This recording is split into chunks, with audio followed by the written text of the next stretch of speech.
Now at the end of 20 years, in which time Solomon had put up the house of the Lord and a house of himself, he took in hand the building up of the towns which Huram had given him, causing the children of Israel to make living places for themselves there. And Solomon went to Hamath Zobah and Ur Canaan, and he put up the buildings of Tadmor in the wasteland, and of all the store towns in Hamath, and of Beth-horon the higher and the lower, both towns with walls and doorways and locks, and of Baalah, and all the store towns which Solomon had, and the towns where he kept his war carriages and his horsemen, and everything which was his pleasure to put up in Jerusalem and in Lebanon and in all the land under his rule. As for all the rest of the Hittites and the Amorites and the Perizzites and the Hivites and the Jebusites who were not of Israel, their men who were still living in the land, and whom the children of Israel had not put an end to, these Solomon put to forced work, as is done to this day. But Solomon did not make use of the children of Israel as servants for his work.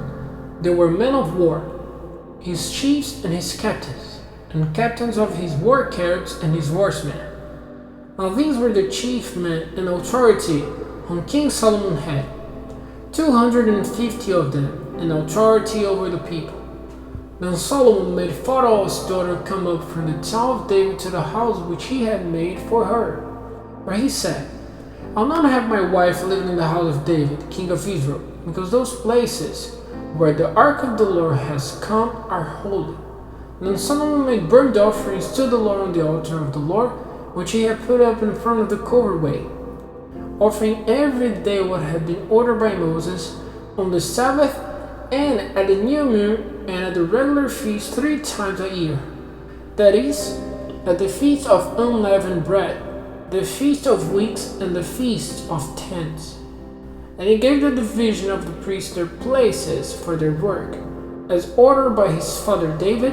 and to the Levites he gave the work of praise and waiting on the priests to do what was needed day by day. And he gave the doorkeepers their places in turn at every door, for so David, the man of God, had given orders. All the orders given by the king to the priests and Levites in connection with any business or stores were done with care. And all the work of Solomon was complete, from the day when he put the base of the Lord's house in position till Solomon had come to the end of building the Lord's house. Then Solomon went to Ezion-Geber and to Eloth by the sea in the land of Edom. And Huram sent him by his servants, sheep, and experienced seamen, who went with the servant of Solomon to Ophir and came back with 450 talents of gold, which they took to King Solomon.